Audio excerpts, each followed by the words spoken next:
Money મેનેજરમાં આપનું સ્વાગત છે. હું છું પ્રીતિ દલાલ અને એસજીબી એટલે કે સોવેરિન ગોલ્ડ બોન્ડ 21-22 સિરીઝ 5નું પ્રી મેચ્યોર રિડમ્પશન શરૂ કરી દેવામાં આવી ચૂક્યું છે અને રિડેમ્પશન વેલ્યુ ₹15,295 પર નક્કી કરવામાં આવ્યું છે. તો શું આ રિડેમ્પશન કરવું જોઈએ કે નહીં? સોનામાં હવે રોકાણની રણનીતિ કેવી રાખવી જોઈએ તેમજ સોનાનું આઉટલુક હવે કેવું રહેશે તે અંગેની આપણે ચર્ચા કરીશું અને આ ચર્ચામાં આપણી સાથે જોડ્યા છે સર્ટિફાઈડ ફાઇનાન્શિયલ પ્લાનર અને પ્રોમોર ફિનટેકના ડિરેક્ટર નિશા સંઘવી. નિશા, ઘણો સ્વાગત છે આપનું. અને સિરીઝ 5ના રિડેમ્પશન હવે ઓપન થઈ ગયું છે. હ્યુજ રિટર્ન અને રિડેમ્પશન કરી લેવું જોઈએ કે નહીં? કઈ રીતના અહીંયા રિટર્ન્સ રહ્યા છે અને શું અત્યારના રિડેમ્પશન કરવું જોઈએ કે ન કરવું જોઈએ? Pritiben, thank you so much. I think gold and women talking, I think it's a good idea to deal with. Yes. અને રક્ષાબંધન પણ આવી રહ્યું છે તો પૈસા આવવાના છે ભાઈ પાસે એ અઝ્યુમ કરશું આપણે. સો આ જે ઇશ્યુ આવ્યો હતો એસજીબીનો 21-22 સિરીઝ 5 17 ઓગસ્ટ 2021માં આવ્યું હતું. એસજીબી બેસિકલી છે સોવરિન ગોલ્ડ બોન્ડ જે ગવર્મેન્ટ ઓફ ઇન્ડિયા તરફથી હતા અને it means it is a sovereign guarantee અને 8 વર્ષ સુધી અગર આપણે એ બોન્ડને હોલ્ડ કરીએ છીએ તો હોલ્ડ ટુ મેચ્યોરિટી હતા. એના સિવાય જે ગોલ્ડના પ્રાઇસીસના મૂવમેન્ટનું એડવાન્ટેજ મળતું હતું એ એક આમાં એનો એક હાઇલાઇટેડ ફીચર હતો. અને સેકન્ડ પાર્ટ હતું કે આમાં તમને યરલી ટ્વાઇસ તમને ઇન્ટરેસ્ટ મળતું 2.5%ના રેટથી. સો આ એનું એકદમ જ ફીચર્સ હતા જ્યારે એસજીબી લોન્ચ થયા હતા ઇન્ડિયામાં. હા, સિરીઝ 5 છે 21-22નું મેચ્યોરિટી જે ઓલરેડી આજે સવારે આવી ગયું છે. જે લોકો પાસે આ પૈસા ઇન્વેસ્ટમેન્ટ હતું અને જેને ઓપ્ટ કર્યું છે એ પૈસા એમને આજે એમના અકાઉન્ટમાં આવી ગયા છે. સો બેસિકલી વેન અ series comes near 5 year maturity તો એનો વિન્ડો ઓપન થાય છે. તો આ સિરીઝ જે આજે રિડેમ્પશન આવ્યું છે એનું વિન્ડો ઓપન થયું હતું 17 જુલાઈ 2026 અને 7 ઓગસ્ટ 2026 એ વિન્ડો બંધ થઈ ગઈ હતી કે તમારે પ્રી મેચ્યોર વિડ્રોઅલ કરવું છે કે નહીં. આ પ્રી મેચ્યોર વિડ્રોઅલ જેણે ઓપ્ટ કર્યું છે એક ફોર્મ ભરવું પડે છે પ્રી મેચ્યોર રિડેમ્પશનનું. તો એના પૈસા તમારા અકાઉન્ટમાં આજે આ રેટે 1,52,950 પર ફોર 10 તોલા 10 ગ્રામ્સ સો 1 તોલા. અને ઇફ આઈ બ્રેક ઇટ કે ગવર્મેન્ટે કેવી રીતે રેટ આપ્યો છે એ રેટ છે 15,295 પર gram. Right, so that is how. તો અને આ લીધામાં કેટલું હતું તો 4740 અગર મેં ઓનલાઈન સબસ્ક્રાઇબ કર્યું હતું તો એનો પર ગ્રામ એ રેટ હતો તો 4740 two 15,295. 3 times. Yes, 3 times, right? So approximately 223% એનું ગ્રોથ આવ્યું છે in SGB. So tell me, of course તમે પ્રી રિડેમ્પશન તો અહીંયા તમે કહ્યું કે એક વિન્ડો રાખવામાં આવી હતી ને થયું હતું, પણ જ્યારે રિડેમ્પશન થશે ત્યારે તો તમને ઓટોમેટિકલી તમને મળી જશે, right? You don't have to opt four it, you will get it because you pre mature છે તો એનું વિન્ડો ઓપન થઈ હતી લાસ્ટ મંથ. પણ શા માટે સરકાર એવરી યર, બીકોઝ બધા 5 વર્ષનું સાયકલ હોય છે, શા માટે એક પ્રી વિન્ડો ઓપન કરતી હોય છે રિડેમ્પશન માટે? એના 3-4 રીઝન્સ છે પ્રીતિબેન. સૌથી પહેલો રીઝન છે કે ગોલ્ડ ઇન્ક્રીઝ થઈ રહ્યું છે તો આટલા પૈસા સરકારે આપવા પડશે અને ટેક્સ ફ્રી રહેશે સામે ઇન્વેસ્ટરના હાથમાં. તો સરકાર એની પોતાનું પણ સાઈડ મેનેજ કરવાનું ટ્રાય કરે છે કે જેટલા લોકો પ્રી મેચ્યોરમાં લઈ જતા હોય તો સારું, આપણે આટલા ઓછા પૈસા 8 yearsના એન્ડ પર આપવા પડશે. નંબર 1. નંબર 2, ઘણા લોકોને આ બિકોઝ આ લોક ઇન છે અને એ લોકો ટ્રેડ નથી કરી શકતા એટલે આ વિન્ડો મળે છે પ્રી મેચ્યોર એક્ઝિટ કરવા માટે. તો અગર તમને પૈસાની જરૂરિયાત હોય કે તમને લાગે છે કે ગોલ્ડ સિવાય મારે હવે એક્સપોઝર બીજું લેવું છે તો it is this window that will help pre maturity માટે. અને ત્રીજું રીઝન છે કે અગર લગ્ન આવતા હોય ઘરમાં અને સોનું લેવાનું જ હોય તો why not take this money and use the gold. આપણે 1 મહિનામાં કંઈ એટલો બધો ડિફરન્સ તો નથી, બટ ઇટ્સ હજી 3 years બાકી છે આના મેચ્યોરિટીના. Okay, right. તો બરાબર છે. પણ જો આપણે એવરી 5 years રિડેમ્પશન કરતા હોઈએ ને ત્યારે તમને એસજીબીમાં એક ટેક્સ ફ્રી કે ટેક્સ બેનિફિટ પણ મળતો હોય છે, તો જ્યારે આપણે પ્રી રિડેમ્પશન કરીએ છીએ ત્યારે આ બેનિફિટ કાયમ રહે છે કે બદલાઈ જાય છે? આ જે ટેક્સ ફ્રી હતું ને પ્રીતિબેન એ હતું બેસિકલી હોલ્ડ ટુ મેચ્યોરિટી માટે. આપણે જ્યારે બાય કર્યું છે ત્યાંથી આપણે 8 વર્ષ આપણે એને હોલ્ડ કર્યું છે તો એ આપણી માટે ટેક્સ ફ્રી હતું. અગર હવે આજે જેમણે પણ પ્રી મેચ્યોર આ ઓપ્ટ કર્યું હતું 15-20 days પહેલાં તો એ લોકોને જે પૈસા જે ક્રેડિટ આવ્યા છે એમની that is a basically long term capital gains અને એની પર તમારે 12.5% capital gains tax without indexation આપવો પડશે. અને જો તમે હોલ્ડ કર્યું હોત next For 3 years more. Till 3 years મોર તો Yeah. તમારે Tax free છે. ટેક્સ ફ્રી તમને Yes. મળ્યું હોત તો યસ એટલે એમાં આ પણ એક ક્વોટન્ટ તમારે એડ કરવો જોઈએ because it will add to your cost yes. અને એટલો તમને પ્રોફિટ ઓછો મળશે. પણ હવે એસજીબી નવા તો કોઈ નથી આવતા. સરકાર કરી નથી રહ્યું Yeah. ને આઈ ડોન્ટ થિંક સો કે ફ્યુચરમાં હમણાં આવશે બી ખરું. સેકન્ડરી માર્કેટમાં હવે જો રોકાણ કોઈને કરવું હોય તો હજી એ વિન્ડો ઓપન છે કે નહીં? સેકન્ડરી માર્કેટમાં યસ ઓપન છે વિન્ડો. તમારી પાસે એની માટે ટ્રેડિંગ અને ડીમેટ એકાઉન્ટ હોવું જોઈએ અને એની લિક્વિડિટી છે કે નહીં એ આપણે કોન્સ્ટન્ટલી ટ્રેક કરવું પડે છે કે એ લિક્વિડિટી અવેલેબલ છે કે નહીં. તો અવેલેબલ ડેફિનેટલી છે. There are lot of people જેમને ઇમરજન્સીમાં સેલ કરવું પડે છે અને એ લોકો there is no window like this available. તો ડેફિનેટલી સેકન્ડરી માર્કેટમાં મળે છે. ઘણા લોકોને એવું લાગે કે આ સિરીઝ હવે મને ગોલ્ડમાં ઇન્વેસ્ટ કરવું છે પણ એસજીબીના રૂટના થ્રુ કરવું છે. દેટ્સ અ ગુડ ઓપ્શન કેમ કે લોક ઇન રહેશે. સેવરલ રીઝન્સ હોઈ શકે કોઈને એસજીબી બાય કરવા માટે. એબ્સોલ્યુટલી એટલે સેકન્ડરી માર્કેટથી તો તમે અહીંયા લેવેજ કરી શકશો. એના માટે તમારે ડીમેટ હોવું જરૂરી છે પણ નવા હવે સરકાર અત્યારના એસજીબી ઇસ્યુ નથી કરવાની કે એ નવામાં તમે રોકાણ નહીં કરી શકો. પણ તો હવે જ્યારે હવે એસજીબી નવા નહીં આવે તો સોનામાં જો રોકાણ કરવું હોય તો હવે કયા વિકલ્પ રહી ગયા છે?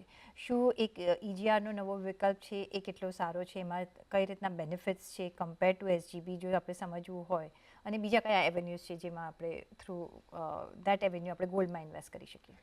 મારા હિસાબે 6 એવેન્યુઝ છે કે આપણે હજી પણ ગોલ્ડમાં ઇન્વેસ્ટ કરી શકીએ છીએ. તો પહેલો છે gold ETF. Gold ETF is basically એની માટે આપણે ટ્રેડિંગ અને ડીમેટ એકાઉન્ટ આપણી પાસે હોવું જોઈએ. આપણે ગોલ્ડ ETF આપણે લઈ શકીએ છીએ જે ટ્રેડ થતું હોય છે એક્સચેન્જ પર.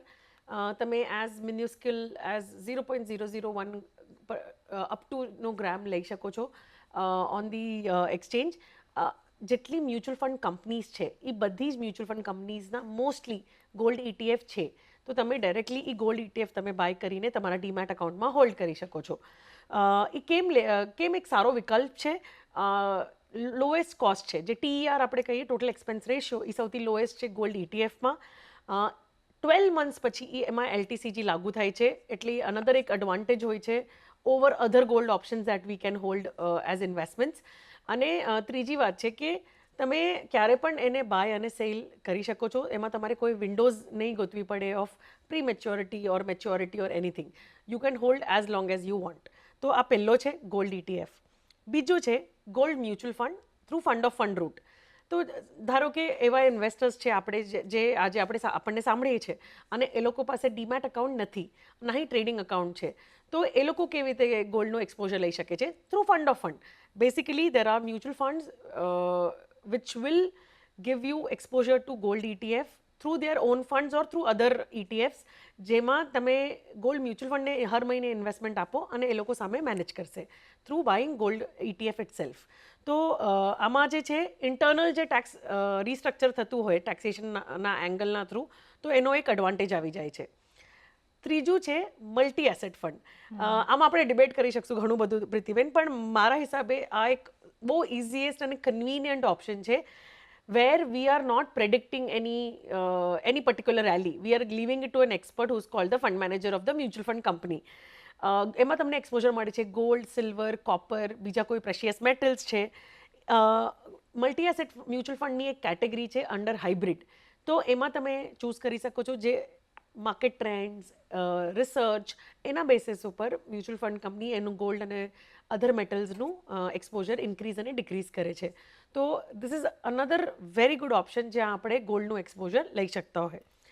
ફિઝિકલ ગોલ્ડ મને કહેવું પણ નહીં પડે, આઈ થિંક આપણા બધાને જ ડિફોલ્ટ ખબર નહીં, આપણે જેનેટિકલી ઇન્ડિયન્સ આર વાયર્ડ કે હા પૈસા હે તો ગોલ્ડ તો લઈ સકતે હૈ, રાઈટ? તો આઈ થિંક ફિઝિકલ ગોલ્ડ છે એ આપણે લઈ શકીએ.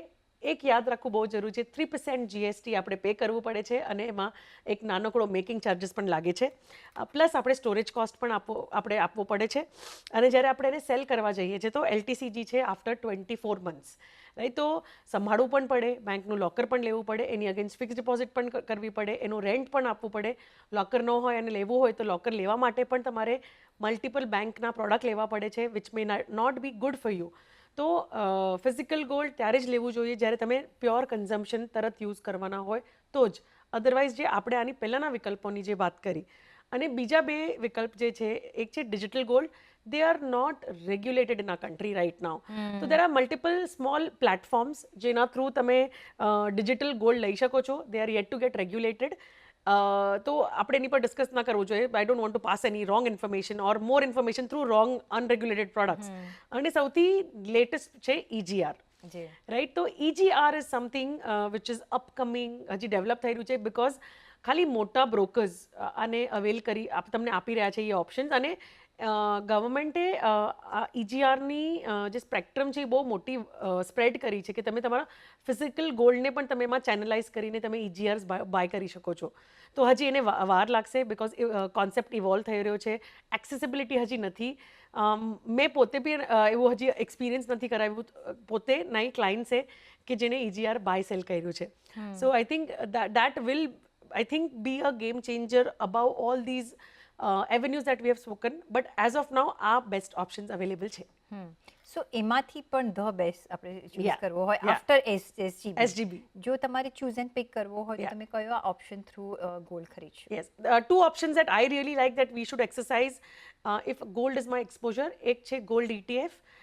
પ્રીતિબેન, મારી ફર્સ્ટ સેલરી આવતી ત્યારથી હું એક ગોલ્ડનો યુનિટ બાય કરતી હતી. 6,000 ગોલ્ડનો રેટ હતો તો 600નું ગોલ્ડ ETF મળતું. તો કરિયર સ્ટાર્ટ કર્યું તો એક બ્રોકિંગ ફર્મમાં કર્યું હતું. તો બિકોઝ આપણે આ ફિલ્ડમાં છે તો નવું ઇનોવેશન સાંભળવું જોઈએ. તો gold ETF was so much of fascination at that point of time. હું 2006ની વાત કરું છું, 2006-07માં. તો my first gold ETF was bought then and I still hold that. I never sold it. આપણે જનરલી બાય કરીએ અને કે હા જ્યારે મને ફિઝિકલ ગોલ્ડ લેવો હશે ત્યારે હું આને સેલ કરીને બાય કરી લઈશ, પણ મેં હજી સુધી નથી ટ્રાય કર્યું એવું. Because jewellery for me on consumption, yes, if I am going to wear it instantly then yes I want to buy it, but otherwise એને બાય કરીને મેકિંગ અને GST આપીને લોકરમાં રાખવા માટે I think not a great idea. But gold ETF is one of my favourite. અને second is multi asset fund, because I don't want to time it અને say કે આ રાઈટ સમય છે કે નહીં ગોલ્ડમાં એન્ટર કરવા માટે. તો ગોલ્ડ ETF અથવા મલ્ટી કેપમાં તમે નિવેશ મલ્ટી એસેટ. મલ્ટી એસેટમાં તમે Yes. અહીંયા નિવેશ કરી શકો છો. જો તમારે ફિઝિકલ ગોલ્ડ તમારા યુઝ માટે ન કરવું હોય અને ઇન્વેસ્ટમેન્ટ પર્પઝ માટે કરવું હોય તો આ બે એવેન્યુઝ પર તમે ધ્યાન રાખી શકો છો. હવે સોનામાં જો આપણે 2025માં જો નજર કરીએ તો જેટલા રિટર્ન્સ મળ્યા છે મે બી હવે નિયર ફ્યુચરમાં તમને કદાચ એટલા નહીં મળે.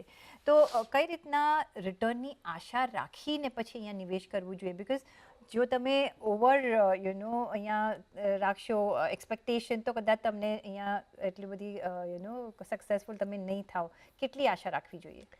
પ્રીતિબેન, કયા પણ 5 વર્ષનો સાયકલનો ડેટા લઈ લો ગોલ્ડનો, કયા પણ 10 વર્ષનો તમે સાયકલનો ડેટા લઈ લો, કે gold is never a high performer asset class. આપણે ઇન્ડિયન સ્પેશિયલી એને ટ્રીટ કરીએ છીએ કે ના, that is one asset class we all should have, and એનું એક ફેસિનેશન છે.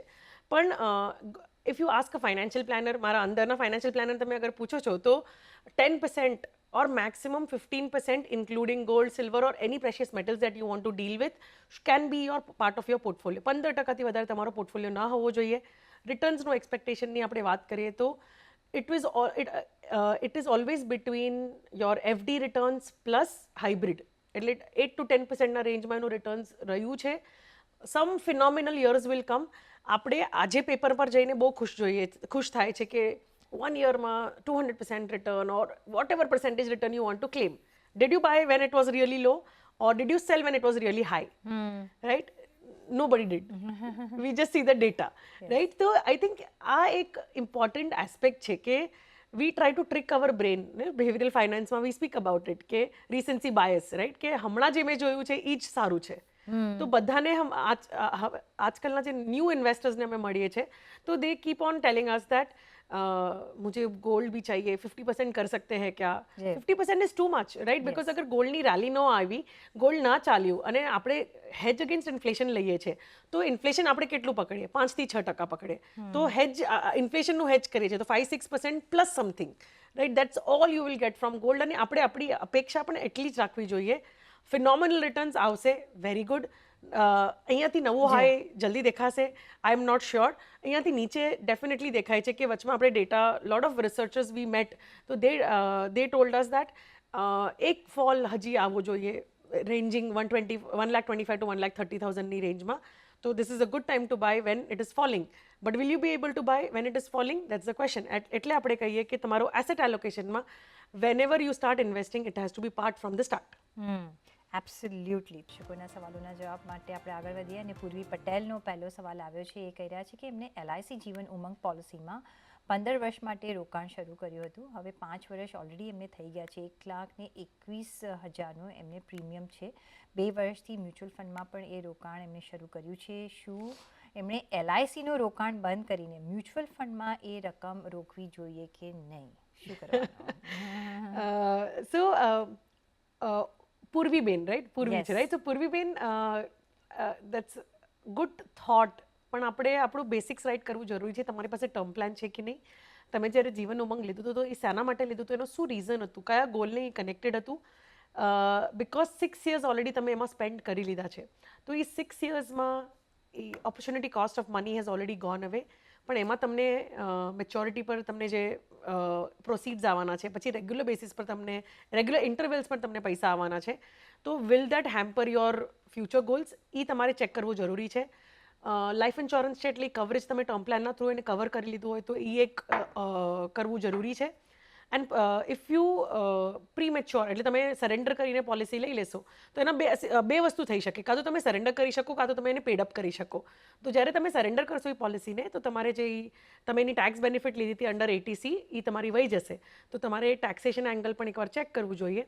અને બીજો પાર્ટ છે મેચ્યોરિટી હવે તમે હોલ્ડ ટુ મેચ્યોરિટી નથી કરતા તો તમને મેચ્યોરિટી પર તમારા ગોલને જે ઇમ્પેક્ટ આવવાનો છે એ તમારે ધ્યાનમાં રાખવું જરૂરી છે અને જે આ લમસમ આવશે એ ઇન્વેસ્ટમેન્ટમાં જશે તો જ તમારે કરવું જોઈએ નહીં તો ના કરવું જોઈએ પણ આ જો પ્રી મેચ્યોરિટી લે છે તો એનો કોઈ કોસ્ટ લાગશે અપાર્ટ ફ્રોમ તમે ઓફકોર્સ ટેક્સ ફ્રી કે ટેક્સેશન પોઈન્ટ ઓફ વ્યૂ તમને એક માર પડી શકે છે બીજો કોઈ માર પડી શકે છે આમાં it's advisable to switch at this point એ મારો સવાલ છે સો પૈસા જે જમા કર્યા છે 1,21,000 સુધી આપણે પે કર્યા છે તો surrender value needs to be checked generally 1,21,000 pay કર્યો હોય તો અરાઉન્ડ 135-141ના આસપાસ તમને ઇન્સ્યોરન્સ કંપનીએ ડિફોલ્ટ તમને આપવા જોઈએ ન આપતા હોય તો એટલી અને if you have made up your mind કે 6 વર્ષનું જે ઓપોર્ચ્યુનિટી કોસ્ટ હતું પૈસાનું એ તમે લેટ ગો કરવા માગો છો અને કેમ કે તમારે હજી ફ્યુચરના પૈસા અટકાવવા નથી ફોર બેટર ગ્રોથ તો then you definitely should take this money and reinvest okay તો તમારે એ થોડું મેથ્સ કરવું પડશે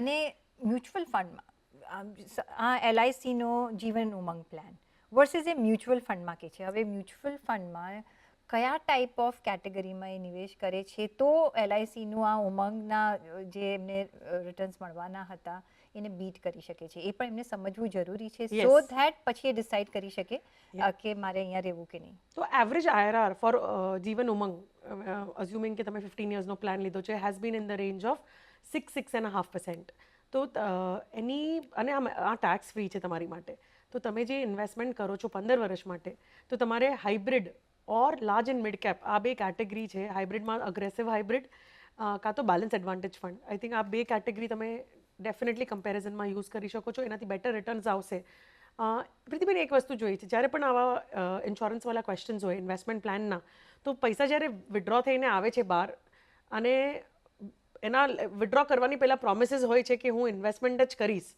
the moment that money hits your bank account મને આઈફોન લેવો છે મને આ સોનું લેવું છે મને આ ઇમરજન્સી આવી ગઈ છે તો જે તમને 6 વર્ષ લાગ્યા હતા આટલા પૈસા જમા કરતા તમે એક ઝટકામાં યુઝ કરી લેશો તો sometimes some lock in investments are also better તો તમે અગર એક વાઇઝ ઇન્વેસ્ટર છો અને તમે તમારા પૈસા વેલ મેનેજ કરી શકો છો તો yes you can discontinue and come to these categories of mutual fund that we spoke about that will be helpful absolutely. તો આ બધા જ મુદ્દાઓને તમે પારખી સમજી અને પછી તમારું ડિસિઝન લઈ શકો છો.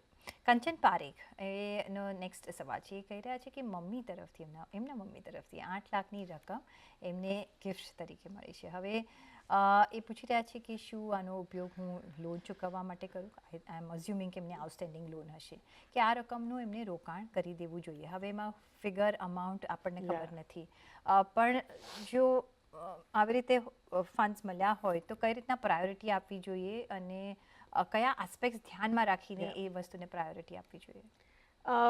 સો my first choice will be invest this money. તમે અપેક્ષા નહોતી રાખી કે આ પૈસા આવવાના છે, હવે આવી ગયા છે, તો લેટ્સ ઇન્વેસ્ટ ધીસ મની. જે પૈસા તમને ઇવેન્ચ્યુઅલી ગ્રોથ થઈને તમારા ફ્યુચર માટે કામ આવશે. પણ તમે કહો છો કે તમારી કોઈ આઉટસ્ટેન્ડિંગ લોન છે જેમાં તમને આ હેલ્પ થશે, સો દેન આઈ વુડ રાધર સે, અને અઝ્યુમિંગ કે આ હાઉસિંગ લોન છે જ્યાં તમે પાર્ટ પેમેન્ટ કરી શકો, તો 50% તમે લોનમાં પે કરી દો. જે તમારી એ 50% પે કરવાથી તમારી ઈએમઆઈ પર તમે ચૂઝ કરી શકો છો, ટેન્યોર ઘટાડવો છે કે ઈએમઆઈ ઘટાડવી છે, તો તમે ચૂઝ કરી શકો છો ઈએમઆઈ ઘટાવો. ડિફરન્શિયલની એસઆઈપી ચાલુ કરો અને આ પૈસા જે 5 વર્ષ માટે તમે ઇન્વેસ્ટ કરો છો 50%, અને એ સાથે મળીને ગ્રોથ થઈને તમે લોન પાછી હજી 5 years to 6 years down the line તમે પે કરી શકશો. તો if loan repayment is the angle you are looking at. અને ત્રીજી વાત છે કે જ્યારે આપણે અનએક્સપેક્ટેડ પૈસા આવી જાય છે તો આપણે એને હેન્ડલ ઇઝીલી નથી કરી શકતા, તો આપણે જનરલી સ્પેન્ડ કરવા માંડીએ છીએ. તો એટલીસ્ટ તમે આ થોટ લાવ્યો છે ઇન્વેસ્ટમેન્ટનો કે લોન રીપે ઓફનો, તો પ્લીઝ મેક શ્યોર કે તમે આ કરો અને ઇમ્પ્લિમેન્ટ કરો either of it. Higher interest રેટની જો લોન હોય તો એવું કરાય કે 50% પે કરી દો ને 50% તમે રોકાણ કરો, કે કયા રેશિયોમાં કરવું જોઈએ? અને જો લોઅર રેટની હોય તો તમે કહો છો કે લેટ ઇટ બી, તમે આ ઇન્વેસ્ટ કરો ને એના ઇન્ટરેસ્ટમાંથી મે બી તમે પે કરી શકશો. પ્રીતિબેન, આ છે ને બહુ બિહેવિયરલ ટોપિક છે. People want to be debt free. I don't know why they keep saying that it's psyche. Right now you can't change that psyche. એટલે કહીએ કે ઓકે, પે ધ 50%. 50% તમારી પાસે લિક્વિડિટી રહેશે. અને જનરલી મારો ડિબેટ હોય છે કે તમે એ જ ઘરમાં રહો છો જેની પર લોન ચાલુ છે, તો લોન પે ઓફ કરીને there is nothing that you will achieve. હા, you will get your papers back તમારા ઘરના, બટ પ્રેશર ઓછું, હા, maybe mentality, that's only psyche, nothing else will change. But what is very very important to keep in mind is કે અગર તમે આ જ પૈસાને ગ્રો કરી શકતા હો ઇન્વેસ્ટ કરીને વિથ લિક્વિડિટી, તો કેમ ન કરવું જોઈએ? એબ્સોલ્યુટલી. તો ચોઇસ ઇઝ યોર્સ, પણ તમારે ઓલવેઝ એવું ધ્યાનમાં રાખવાનું, તમને પ્રેશર નહીં રાખવાનું. કોઈ બી વસ્તુનું જો તમે પ્રેશર કરીને કરશો તો નહીં થાય. એટલે whatever makes you easy, I think તમારે કરવું જોઈએ. પણ અમારી એડવાઇસ છે કે તમારા પૈસા ગ્રો કરવા જોઈએ, એટલે કે તમારે નિવેશ કરવું જોઈએ તો 50-50%માં તમે અહીંયા ડિવાઈડ કરી શકો છો. ઓન દેટ નોટ, નિશા, રજા લેવાનો પણ સમય થઈ ગયો છે. ઘણો આભાર તમારો અમારી સાથે આજે જોડાવા બદલ, અને એ સાથે જ મને પણ આપશો રજા. પછી જોડાયા રહેજો CNBC ગુજરાત સાથે. નમસ્કાર.